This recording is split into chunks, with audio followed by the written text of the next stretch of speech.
Good morning दोस्तों। सुबह की गर्मा गर्म चाय के साथ मैं हूं आपका दोस्त ऋतुराज। नया दिन है, नई सुबह है, तो नई जानकारियां भी होनी चाहिए। करंट अफेयर्स के साथ, डेली का करंट अफेयर्स के साथ मैं आपके लिए लेकर आया हूं क्विज। सब्सक्राइब करिए मेरे चैनल को। अगर वीडियो पसंद आए तो लाइक करना ना भूलिए। आज देश और दुनिया के इतिहास में 7 सितंबर को क्या घटनाएं हुई थी, इनके बारे में जानेंगे। कुछ प्रमुख मैं आपको बता रहा हूं। आज ही के दिन 7 सितंबर को 1813 में अमेरिका के लिए सबसे पहली बार अंकल सैम शब्द का उपयोग किया गया था। 1822 में ब्राजील ने पुर्तगाल से अपनी स्वतंत्रता की घोषणा कर दी थी। इसका मतलब ये हो गया, ब्राजील का स्वतंत्रता दिवस कब मनाया जाता है? 7 सितंबर को मनाया जाता है। ये क्वेश्चन है, एग्जाम में बन सकता है। चलिए आगे बात करेंगे। 1906 में बैंक ऑफ इंडिया की स्थापना हुई थी। बैंक ऑफ इंडिया की स्थापना कब हुई थी? हमारी 1906 में हुई थी। चलिए आगे बढ़ेंगे। 1923 में वियना में इंटरपोल की स्थापना हुई थी। इंटरपोल की स्थापना हुई थी। अब इंटरपोल होता क्या है, आप लोगों को पता होगा, फिर भी मैं आपको बताता हूँ इंटरपोल क्या होता है।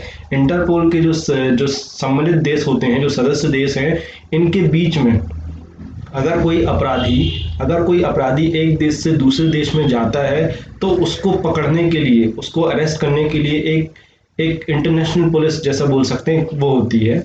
और जिसका काम सिर्फ यही होता है कि किसी जो सम्मिलित देश है जो उसमें जाकर उस अपराधी को पकड़ कर लेके आना और वापस उनको जिस देश में इसके ऊपर कानून चल रहा है, मतलब जो भी सजा चल रही है उसको वहां पे उसको पहुंचा देगा।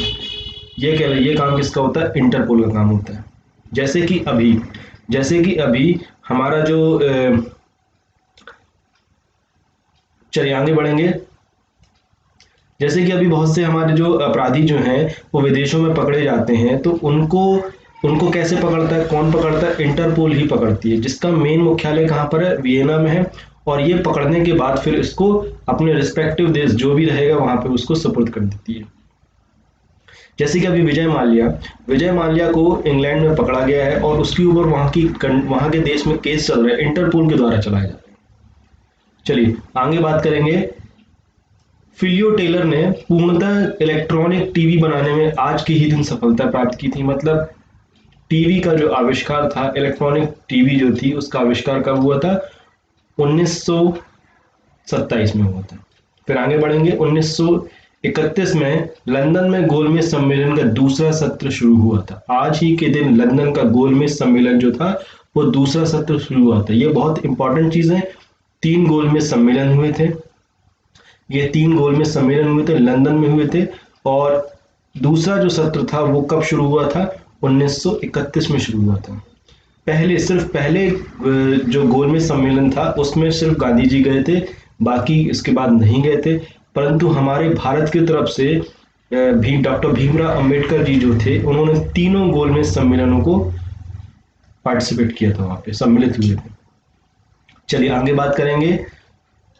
1940 में द्वितीय विश्व युद्ध में जर्मन सेना ने ब्रिटेन से लड़ाई की, अपनी रणनीति परिवर्तन की और लंदन सहित ब्रिटेन के विभिन्न शहरों पर बमबारी प्रारंभ कर दी थी। आज के ही दिन द्वितीय विश्व युद्ध में जर्मनी सेना ने ब्रिटेन में बमबारी चालू कर दी थी, अलग अलग शहरों में वहां पे बमबारी करना चालू कर दी थी। उन्होंने अपनी रणनीति परिवर्तन किया था।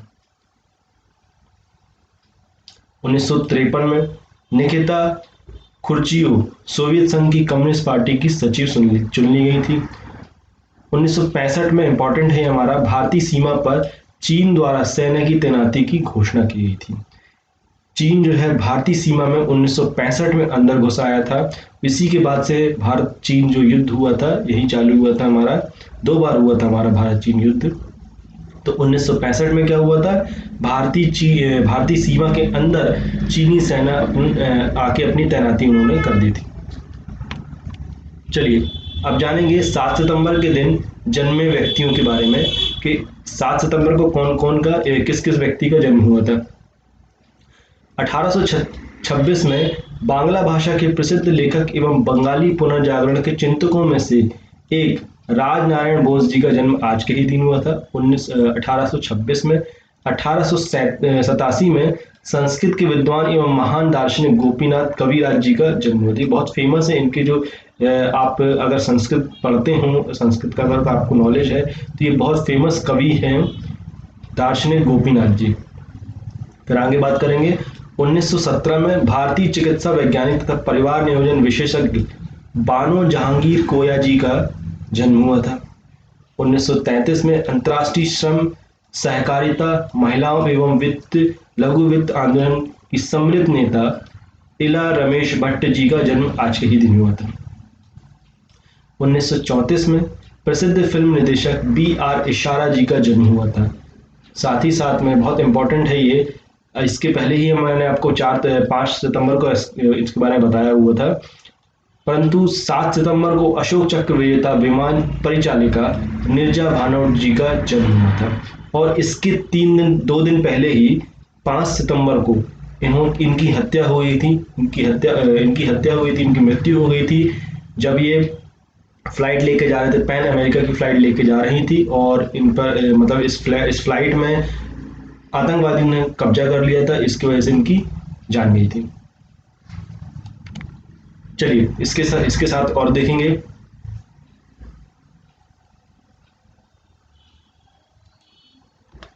देश और दुनिया के इतिहास में 7 सितंबर के दिन क्या घटनाएं हुई थी ये भी हम जान लेते हैं, क्योंकि पिछले दिन संडे था और संडे को मैं आपके लिए वीडियो लेकर नहीं आता हूं, इसीलिए हम 6 सितंबर के बारे में भी जानेंगे। समंदर के रास्ते पृथ्वी का पूरा चक्कर लगाने वाला पहला जहाज विक्टोरिया आज ही के दिन स्पेन वापस लौटा था। समंदर के रास्ते पूरी दुनिया का चक्कर लगाने, पूरे भारत का पूरी पृथ्वी का चक्कर लगाकर वापस लौटने वाला जहाज कौन था? विक्टोरिया, पहली बार 1929 में यश जौहर का जन्म हुआ था, आज ही के दिन हुआ था। 1965 में भारतीय सेना ने 3 जगहों से सीमा पार कर पश्चिम पाकिस्तान पर हमला कर दिया था, आज ही के दिन 6 सितंबर को 1965 में भारतीय सेना ने 3 जगह से पाकिस्तान पर हमला कर दिया था। 1972 में 6 सितंबर के दिन हिंदुस्तानी शास्त्रीय संगीत के दिग्गज उस्ताद अलाउद्दीन खान जी का इंतकाल हुआ था। 1972 में ये बहुत ही प्रसिद्ध शास्त्रीय संगीतज्ञ थे, गायक भी थे। इनका जो मृत्यु हुई थी 1972 में हुई थी 6 सितंबर के दिन। रूस के दूसरे बड़े शहर को कभी सेंट पीटर्सबर्ग, कभी पेट्रोगे, तो कभी लेनिनग्राद नाम से भी जाना जाता था। इस शहर को अपना पुराना नाम सेंट पीटर्सबर्ग आज के ही दिन वापस मिला था। इसका मतलब ये हो गया 1991 में सेंट पीटर्सबर्ग का नाम फाइनली यहाँ पे डिसाइड कर दिया गया कि ये शहर का नाम सेंट पीटर्सबर्ग होगा। ये रूस शहर का सबसे बड़ा दूसरा शहर है। पहला शहर कौन सा है हमारा? इसकी जो राजधानी है मॉस्को, दूसरा हो गया हमारा सेंट पीटर्सबर्ग। चलिए आगे बढ़ेंगे। 1997 में एक हफ्ते तक अभूतपूर्व शोक मनाने के बाद वेल्स की राजकुमारी डायना को ब्रिटेन और दुनिया ने अंतिम विदाई दे दी थी। इसका मतलब क्या हुआ? 1997 में राजकुमारी डायना की मृत्यु हुई थी, अंतिम विदाई दे दी गई थी एक हफ्ते के शोक के साथ में। 1998 में मशहूर जापानी फिल्म निदेशक अकीरा कुरोसावा का निधन हुआ था। इसी के साथ में 2018 में सुप्रीम कोर्ट ने ऐलान किया समलैंगिकता एक अपराध नहीं है। 2018 को समलैंगिकता कानून जो है उसके ऊपर 2018 में सुप्रीम कोर्ट ने डिसीजन दिया कि समलैंगिकता अब अपराध नहीं है। अब यहाँ पर सजाती जो वर्ण के हैं, जैसे कि पुरुष और महिला साथ में रह सकते हैं, यह कोई अपराध नहीं है। चलिए पहला क्वेश्चन देखते हैं क्या बता रहे हैं। सुप्रीम कोर्ट ने हाल ही में किस शहर की 140 किलोमीटर रेल पटरियों के किनारे बसे 48,000 झुग्गी झोपड़ियों को हटाने का आदेश दिया? आपको बताना है किस शहर के साइड में, मतलब रेल पटरी के किनारे जो मकान बने हुए हैं, झुग्गी झोपड़ियां बनी हुई हैं, 80,000 झुग्गी झोपड़ियों को हटाने का आदेश दिया है सुप्रीम कोर्ट ने। चलिए इसका आंसर आप मुझे दीजिए कमेंट में क्या रहने वाला है। ऑप्शन है ए पटना, बी दिल्ली, सी जयपुर या फिर डी लखनऊ। चलिए इसका आंसर आप मुझे कमेंट में दीजिए क्या रहेगा।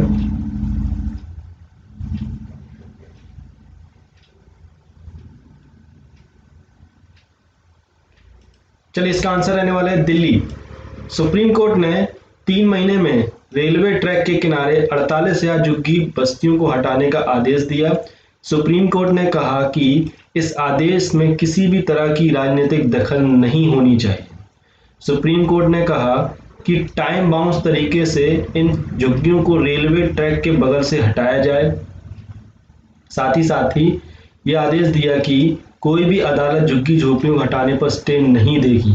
तो यहाँ पे सुप्रीम कोर्ट ने ये क्लियर कर दिया है कि अब किसी प्रकार की कोई रियायत नहीं दी जाएगी, झुग्गी झोपड़ियों को आपको हटाना ही पड़ेगा और किसी भी प्रकार का कोई भी राजनीतिक दखलंदाजी नहीं होनी चाहिए। कोई भी जो निचली कोर्ट है, सुप्रीम कोर्ट से हाई कोर्ट हो गया या डिस्ट्रिक्ट कोर्ट हो गया, किसी प्रकार का कोई भी स्टे नहीं देगा किसी भी पर्टिकुलर एक प्रॉपर्टी के लिए भी। चलिए आगे बढ़ेंगे नेक्स्ट क्वेश्चन के लिए। क्या बता रहा है, निम्न में से किस राज्य ने किसी भी चीनी कंपनी को प्रदेश में सीधे टेंडर डालने पर रोक लगा दी है? ऑप्शन है आपके पास बिहार, पंजाब, उत्तर प्रदेश या फिर राजस्थान सरकार।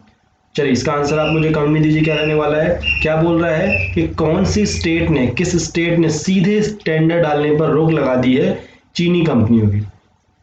चलिए इसका आंसर दीजिए मुझे।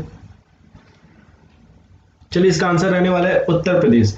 उत्तर प्रदेश सरकार ने चीन पर सख्त कार्रवाई करते हुए चीनी कंपनियों को बैन कर दिया पूरी तरह से। योगी सरकार ने प्रदेश के सभी विभागों को इस बाबत आदेश दिया है कि सभी सरकारी विभागों को ये प्रतिबंध तत्काल लागू करने के आदेश दिए हैं। साथ ही साथ कहा गया कि सरकारी खरीद में चीन समेत कुछ भी निश्चित देशों के बिल्डर्स और कंपनियों के शामिल होने पर भी रोक रहेगी। बता दें इसके पहले योगी सरकार ने चीनी कंपनियों के टेंडर रद्द कर दिए थे। तो योगी सरकार जो है वो फेमस इसीलिए रही आती है कि कुछ अलग से डिसीजंस वो लेती है, कुछ फेमस डिसीजन और स्ट्रिक्ट डिसीजंस लेती है। यहाँ पे उन्होंने एक स्ट्रिक्ट डिसीजन और लिया कि किसी भी प्रकार का सीधा टेंडर नहीं होगा चीनी कंपनियों का यूपी सरकार में। इसके पहले उन्होंने चीनी कंपनियों के सारे टेंडर रद्द कर दिए थे। चलिए आगे बढ़ेंगे नेक्स्ट क्वेश्चन की तरफ। क्या बता रहा है, हाल ही में किस देश की एक शीर्ष अदालत ने हिंदू विधवा महिलाओं को कृषि और गैर कृषि जमीन दोनों पर अधिकार देने की घोषणा की है? चलिए इसका आंसर आप मुझे दीजिए कमेंट में। क्या रहेगा? ए पाकिस्तान है, बी बांग्लादेश, सी इराक या फिर डी अफगानिस्तान। क्वेश्चन क्या बोल रहा है, किस देश की शीर्ष अदालत ने, सुप्रीम कोर्ट ने हिंदू विधवा महिलाओं को कृषि और गैर कृषि जमीन दोनों पर अधिकार देने की घोषणा की? चलिए इसका आंसर क्या रहने वाला है? इसका आंसर रहने वाला है बांग्लादेश। बांग्लादेश की शीर्ष अदालत ने एक महत्वपूर्ण फैसले में कहा कि विधवा हिंदू महिलाएं अपने दिवंगत पति की कृषि भूमि और गैर कृषि भूमि की हकदार हैं। अदालत ने इस फैसले के साथ ही उनका अपने पति की संपत्ति पर अधिकार का रास्ता भी क्लियर कर दिया, साफ कर दिया। उन्हें अपने जीवन काल में उस संपत्ति को बेचने का भी अधिकार होगा। बांग्लादेश के हाईकोर्ट ने यह फैसला एक बांग्लादेशी नागरिक ज्योतिर्मय नाथ मंडल की एक सिविल डिवीजन पिटीशन पर दिया था। इसके पहले क्या था कि वहां पर हिंदू विधवा महिलाएं हुआ करती थी, उनको पति की जो प्रॉपर्टी थी, कृषि योग्य भूमि या फिर गैर कृषि योग्य भूमि, उसमें किसी भी प्रकार का हस्तक्षेप नहीं रहता था, किसी प्रकार का कोई अधिकार नहीं दिया जाता था। परंतु अब यहाँ पे बांग्लादेश की सरकार ने क्लियर कर दिया कि सभी को यहाँ पे, क्योंकि यहाँ पे अधिकार भी है, सभी का अधिकार होना चाहिए। तो यहाँ पे बांग्लादेश सरकार ने क्लियर कर दिया कि विधवा महिलाओं को उनके पति की कृषि योग्य भूमि पर पूरा अधिकार रहेगा, वो उसको आगे बेच भी सकती हैं और उनको जो कुछ करना है उसके बारे में वो कर सकती हैं। चलिए आगे बात करेंगे नेक्स्ट क्वेश्चन की तरफ। हाल ही में किसने पाकिस्तान प्रधानमंत्री के विशेष सलाहकार पद पर इस्तीफा दे दिया है? चलिए ऑप्शन आपके पास है, ए लेफ्टिनेंट जनरल असीम बाजवा, लेफ्टिनेंट जनरल फैज हमीद, या फिर सी लेफ्टिनेंट जनरल राहिल शरीफ, या फिर डी लेफ्टिनेंट जनरल असीम मुनीर। पाकिस्तान के विशेष सलाहकार के पद से अपना इस्तीफा दे दिया। चलिए इसका आंसर आप मुझे कमेंट में दीजिए क्या रहेगा। चलिए इसका आंसर रहने वाला है पूर्व लेफ्टिनेंट जनरल असीम बाजवा। पाकिस्तान के प्रधानमंत्री इमरान खान के विशेष सलाहकार के रूप में तैनात रिटायर्ड लेफ्टिनेंट जनरल असीम बाजवा ने इस्तीफा दे दिया। असीम बाजवा पर भ्रष्टाचार का गंभीर आरोप लगा है। हालांकि वह चीन पाकिस्तान इकोनॉमिक कॉरिडोर सीपीईसी के अध्यक्ष पद पर बने रहेंगे। असीम बाजवा पाकिस्तानी सेना के प्रवक्ता भी रह चुके हैं। नेक्स्ट क्वेश्चन क्या बोल रहा है, भारत और रूस के बीच हाल ही में किस नई राफेल के भारत में निर्माण की मंजूरी मिल गई है। ये ऑप्शन आपके पास दिए हुए हैं, AK-56, AK-74 या कि AK-12 या फिर AK-203। चलिए इसका आंसर आप मुझे कमेंट में दीजिए क्या रहेगा। कौन सी राइफल भारत में अब बनेगी रूस के द्वारा। चलिए इसका आंसर रहने वाला है AK-203। AK-203 भारत और रूस के बीच AK-203 राइफल को लेकर एक डील पक्की हो गई है। अब यह राइफल को भारत में भी बड़े पैमाने पर तैयार किया जा सकेगा। AK-203 राइफल AK-47 राइफल का नवीनतम और सर्वाधिक उन्नत प्रारूप है। यह अब इंडियन स्मॉल आर्म्स सिस्टम इरासा और असॉल्ट राइफल की जगह लेगा। इस सौदे पर SCO Shanghai corporation organisation summit के दौरान सहमति बनी। AK-203 राइफल को ऑटोमेटिक और सेमी ऑटोमेटिक दोनों ही मोड पर इस्तेमाल किया जा सकता है। तो यहाँ पे एक चीज क्या निकल के आ गई हमारे सामने कि AK-203 जो है वो AK-47 का मॉडिफाइड एवं नवीनतम उच्चतम सर्वाधिक उन्नत प्रारूप है। मतलब AK-47 से भी ज्यादा अच्छा सिस्टम जो है वो AK-203 का है। चलिए आगे बढ़ेंगे नेक्स्ट क्वेश्चन की तरफ। किस राज्य सरकार ने हाल ही में रमी और पोकर जैसे ऑनलाइन गेम प्रतिबंध लगाने पर आदेश दिए। आपके पास ऑप्शन है आंध्र प्रदेश, कर्नाटक, तमिलनाडु या फिर बिहार। आंसर आप मुझे कमेंट दीजिए क्या रहने वाला है। चलिए इसका आंसर है आंध्र प्रदेश। आंध्र प्रदेश ने रमी और पोकर जैसे ऑनलाइन गेम पर प्रतिबंध लगाने का फैसला कर दिया। युवाओं को गलत रास्ते पर ढकेल रहे हैं। ये जो गेम होते हैं रमी और पोकर, आप देखेंगे जब कभी भी आप मोबाइल ऐप में देखते हैं तो यार रमी और पोकर ऐप ऑनलाइन करके कुछ गेम्स आते हैं जो कि पत्ते वगैरह खिलाने के लिए यूज किए जाते हैं। तो आंध्र प्रदेश ने इस गेम को बैन कर दिया और यहाँ पर इन्होंने जो स्पष्टीकरण दिया है युवाओं को गलत रास्ते पर ही ढकेल रहे हैं। साथ ही साथ में कैबिनेट के निर्णय के अनुसार ऑनलाइन जुए के आयोजकों को पहली बार अपराध के अलावा 1 साल के लिए जेल जाना होगा। दूसरे अपराधों के लिए जुर्माने के साथ 2 साल तक की जेल का सजा होगी। सूचना मंत्री परनी वेंकट रमैया, नानी जिनका शॉर्ट मतलब नाम है, कहा कि ऑनलाइन गेम खेलते हुए पकड़े गए लोगों को 6 महीने की जेल भी होगी। तो यहाँ पे कुछ चीजें और क्लियर कर दी हैं कि किसी भी प्रकार का जुआ अगर आप खेलते पाए जाते हो तो आपको सजा होनी है मिनिमम 6 महीने की। तो यहाँ किसी प्रकार से मतलब ऑनलाइन अगर आप जुआ भी खेलते हो, रमी पोकर जैसे और भी कुछ ऐप्स आते हैं उनके थ्रू अगर आप खेलते हो तो आपको सजा होनी है।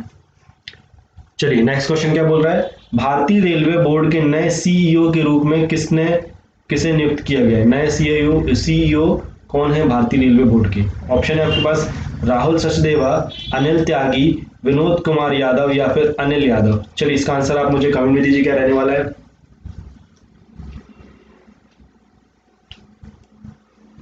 चलिए इसका आंसर है विनोद कुमार यादव। मंत्रिमंडल की नियुक्ति मामलों की समिति ने मौजूदा चेयरमैन विनोद कुमार यादव को CEO मुख्य कार्यपालक अधिकारी नियुक्त करने की मंजूरी दे दी। रेलवे के इतिहास में पहला मौका है जब CEO का पद सृजित किया गया। तो हमारे लिए ये काम की चीज क्या मिल गई हमारी कि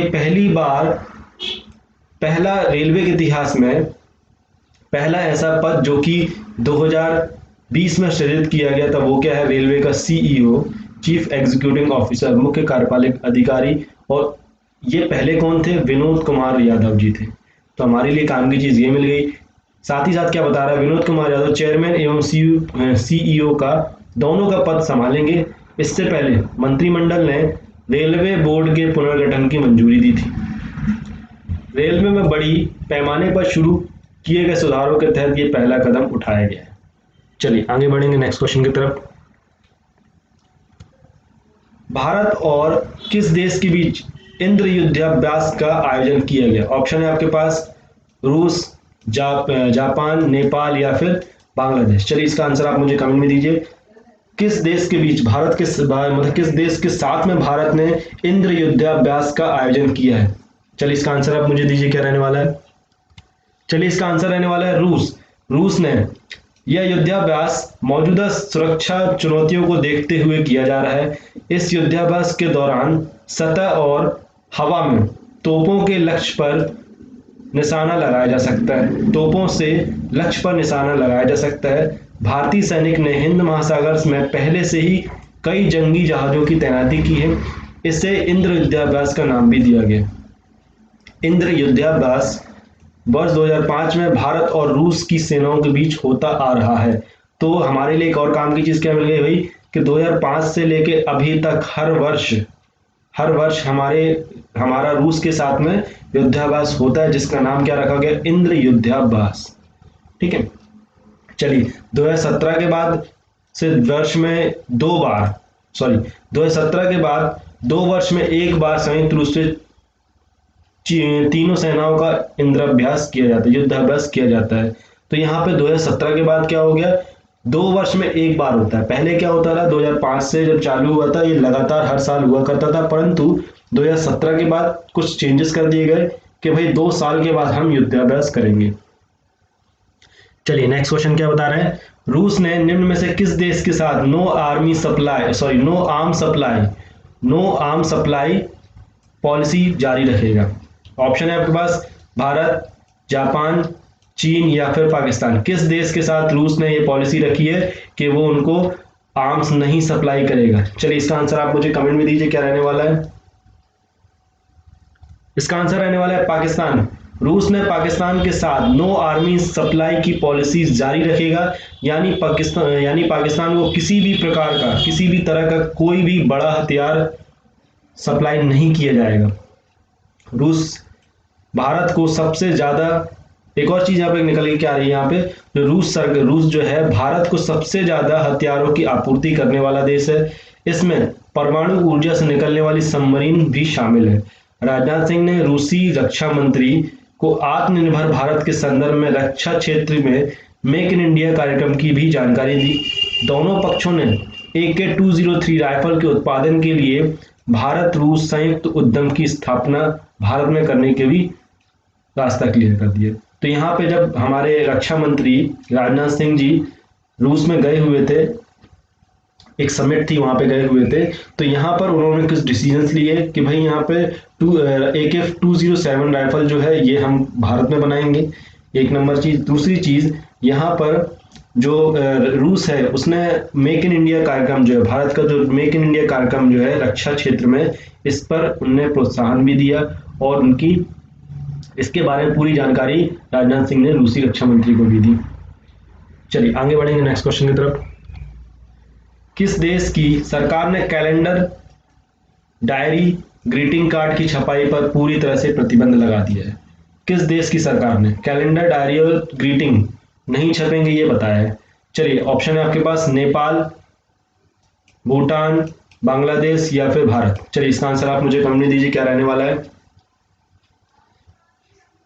चलिए इसका आंसर रहने वाला है भारत। भारत सरकार ने छपाई सामग्री जैसे डायरी, कैलेंडर और त्योहार के ग्रीटिंग कार्डों पर प्रतिबंध लगा दिया। वैसे ही हमारे पास पैसा नहीं है, अच्छा कि थोड़ा सा पैसा जो है वेस्ट कम होगा। यह आदेश वित्त मंत्रालय द्वारा पारित किया गया। मंत्रालय ने सभी अंगों को ऐसी सामग्री प्रकाशित करने के लिए डिजिटल साधनों को अपनाने के लिए कहा है। यह कार्य प्रिंटिंग गतिविधियों में भारत सरकार को लागत को कम करने और डिजिटल उपकरणों को अपनाने के लिए प्रोत्साहन के लिए भी कर रही है। हर सरकारी डिपार्टमेंट जो है हर साल, नया साल जो आता है उसमें डायरियां निकालता है, कैलेंडर निकालता है, और त्योहार जो आते हैं, अभी दिवाली आने वाला है तो दिवाली में कैलेंडर्स वगैरह बनते हैं, ग्रीटिंग कार्ड्स वगैरह जो बनते हैं, ये सब जो वेस्ट जो होता है इसके ऊपर भारत सरकार ने एक कदम उठाया कि भाई ये सब जो वेस्ट होता है, हम जो अननेसेसरी जो मनी का वेस्ट करते हैं ये नहीं करना चाहिए। अच्छा कदम उठाया उन्होंने। चलिए तो ये था हमारा क्या करंट अफेयर्स के कुछ क्विज देखे मैंने यहाँ पे। अब हम बात करेंगे भारतीय फिल्म निर्माता निर्देशक जॉनी बख्शी का निधन हो गया। कुछ यहाँ पे दुखद खबर भी आ गई हैं। मशहूर फिल्म निर्माता जानी बख्शी का 5 सितंबर 2020 को मुंबई में निधन हो गया। वे 83 वर्ष के थे। बता दें कि उनकी मृत्यु दिल का दौरा पड़ने की वजह से हुई। जानी बख्शी को सांस लेने में तकलीफ की शिकायत के बाद 4 सितंबर 2020 को सुबह जुहू के आरोग्य निधि हॉस्पिटल में भर्ती कराया गया था। जॉनी बख्शी ने डाकू और पुलिस और खुदाई जैसी फिल्मों के निर्देशक के लिए भी जाना जाता है। वही ये मंजिलें और भी हैं, रावण और फिर तेरी एक कहानी याद आई जैसी अन्य कई फिल्मों में भी ये निर्माण कर चुके हैं। 4 दशकों के अपने करियर के दौरान जॉनी बख्शी ने लगातार लगातार निर्माता के रूप में काम किया। उन्होंने मंजिलें और भी हैं, रावण 1984, फिर तेरी याद आई जैसी अन्य फिल्मों का भी निर्माण किया। उन्होंने राजेश खन्ना की 2 फिल्में डाकू और पुलिस जो कि 1992 में आई थी, खुदाई 1994 में आई थी, का निर्देशन किया। जॉनी बख्शी के परिवार में अब बेटे ब्रेडो कैनेडी ब्रैडमैन और बेटी प्रिया बचे हैं।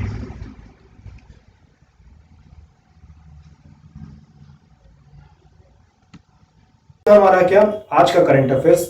नेक्स्ट क्लास में हम पढ़ेंगे, कल की क्लास में मैं डेली आपके लिए लेके आने वाला हूँ, डेली हमारी क्लास रहने वाली है। कल हम फिर पढ़ेंगे कल का करंट अफेयर्स और सारी चीज़ों को जानेंगे। आशा करता हूँ आपको ये मेरा वीडियो पसंद आया होगा। अगर पसंद आया है तो लाइक करिए और ज़्यादा से ज़्यादा शेयर करिए। और अगर आपने इस चैनल को सब्सक्राइब नहीं किया है तो प्लीज़ इसे सब्सक्राइब करिए। हमारी क्लास रेगुलर चल रही है, मैथ्स की क्लास भी हमारी रेगुलर चल रही है, साइंस भी चल रही है, सारी क्लासेस हमारी रेगुलर चल रही हैं। Thank you.